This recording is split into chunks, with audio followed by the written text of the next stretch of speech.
These men are the last to go down into the mines. The elevator takes them more than 1,000 meters below the ground in a minute and a half.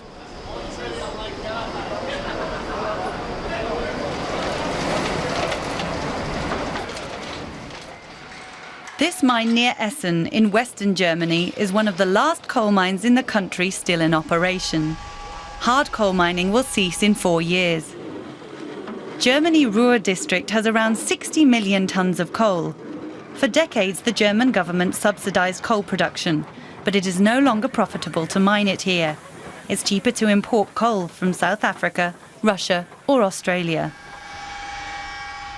The main problem with abandoned mines and tunnels is the influx of water. Thousands of pumps like these keep water from flooding the tunnels. The pipes stretch hundreds of kilometers. It's important that they keep working after the mine closes to ensure that the region's drinking water isn't contaminated. There's water all around us. The pumps keep the tunnels dry. We pump out processed water too.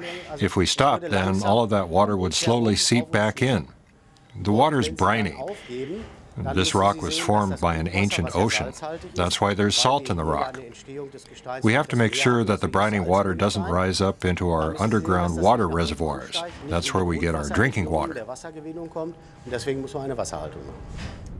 Around 50,000 tunnels pockmark Germany's Ruhr district like a piece of Swiss cheese. Mine pumps keep water level from rising. If they stopped, it would only take a couple of decades before huge lakes gradually formed. It will cost billions of euros to keep the pumps operating. Germany's former economics minister Werner Müller wants to manage the enormous project. After leaving politics, Müller ran what was once Germany's largest coal mining company. He has all the right connections and says his foundation could keep Germany's Ruhr district dry. If you tell me how long people are going to live here, then I'll tell you that we will pump up until that day.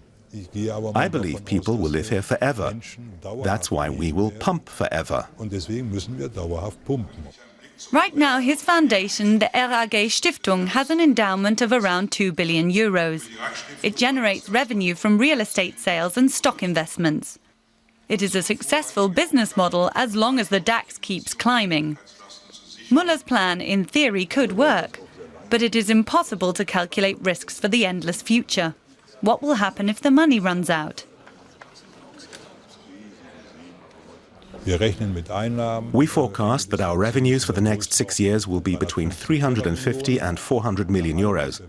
Given everything we know, the pumps will cost around 220 million euros.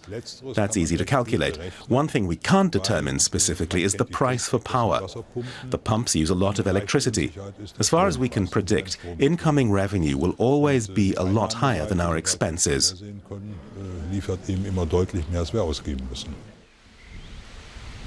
A lot of people living near the mines are worried about the future. Local farmers say it's getting harder to make a living. The pumps can't keep groundwater from flooding the fields. After years of mining, the land here is sinking.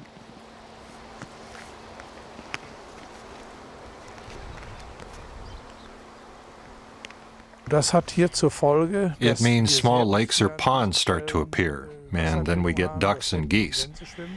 All this extra water means we can't farm those areas regularly anymore. There are times when we simply can't plant or harvest, and that has serious economic consequences for us. The Prosper Haniel coal mine closes in 2018. When that happens, the company will retrain its miners to work in other fields. They will become electricians, mechanics and technicians. Some could find work operating the pumps. No one knows how much it will cost to keep the tunnels dry, or what will happen to them in 100 or maybe 1,000 years.